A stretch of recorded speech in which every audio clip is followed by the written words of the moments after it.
Dokter ini biadab banget. Bayangin, dia memperkosa anak pasiennya sendiri. Nama dokter biadab itu Priguna Anugrah Pratama. Dia dokter residen anestesi di Universitas Padjadjaran.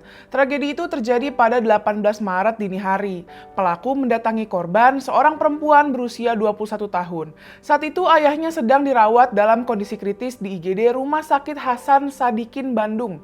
Pelaku kasih tahu korban bahwa ayahnya membutuhkan donor darah segera. Korban jelas langsung bersedia menyumbangkan darahnya. Pelaku lalu ngajak korban ke lantai 7 MCHC buat menguji cross match atau kecocokan darah. Bukannya dibawa ke ruang transfusi, korban malah dibawa pelaku ke ruang kosong. Di sana, pelaku menyuruh korban ganti baju operasi, pasang infus, dan disuntik midazolam alias obat penenang. Korban pun nggak sadarkan diri. Pada saat itulah pelaku memperkosa korban. 3 jam kemudian korban sadar. Dia ngerasain badannya sakit, pusing, dan ada rasa nyeri di area kemaluan. Tapi pelaku tetap santai, bahkan sempat nganterin korban balik ke ruang perawatan pasien. Korban nggak diam, dia cerita ke keluarganya dan langsung visum. Hasilnya ditemuin sperma di tubuhnya. Dia langsung lapor ke Polda Jabar. Polisi bergerak cepat dan tetapin dokter biadab itu sebagai tersangka berdasarkan bukti visum dan keterangan saksi. Polisi juga menyita kondom bekas, alat suntik, hingga sarung tangan medis. Pelaku sempat mencoba bunuh diri dengan memotong nadinya sebelum akhirnya ditahan.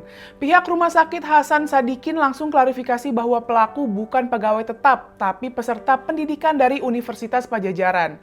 Pihak rumah sakit juga langsung keluarin pelaku dan menyerahkan kasusnya ke pihak berwajib. Universitas Padjadjaran juga bertindak. Status pendidikan pelaku langsung dicabut. Rektor Universitas Padjadjaran, Rina Indiastuti, bilang mereka akan bikin tim evaluasi buat perketat seleksi dan pengawasan residen. Kementerian Kesehatan juga nggak tinggal diam. Mereka langsung masukin nama pelaku dalam blacklist seumur hidup.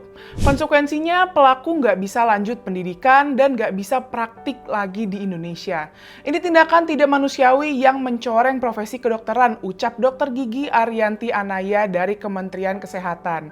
Apa yang dilakukan pelaku bukan cuma kekerasan seksual. Apa yang dilakukan pelaku adalah kejahatan kemanusiaan. Bayangin, korban datang ke rumah sakit buat mendampingi dan menguatkan ayahnya. Korban juga bersedia sebagai pendonor darah buat menyelamatkan ayahnya. Tapi korban justru ditarget dan mengalami kekerasan seksual. Pelaku memanipulasi korban dengan atributnya sebagai dokter. Pelaku memanfaatkan jas dokter, fasilitas rumah sakit, dan bahkan obat penenang buat melancarkan kejahatannya. Ini jelas kejahatan kemanusiaan terencana. Karena itu pemecatan aja nggak cukup. Pelaku harus dihukum pidana seberat-beratnya dengan unsur pemberatan menyalahgunakan profesi. Kasus ini juga jadi alarm bahaya buat semua rumah sakit pendidikan. Gimana bisa seorang dokter residen membawa korban ke ruang kosong dan menyuntikkan korban obat tanpa diketahui petugas atau perawat rumah sakit? Bukankah transfusi darah bukan tugas dokter anestesi? Bukankah akses ke setiap ruangan di rumah sakit harus berkoordinasi dengan perawat atau dokter yang bertugas di ruangan itu? Apa yang dialami korban bukan cuma karena kebiadaban seorang dokter, tapi juga karena sistem di rumah sakit yang longgar dan beresiko. Jangan sampai kasus ini terulang lagi. Kita harus mengembalikan marwah rumah sakit dengan bersikap tegas kepada dokter predator seksual.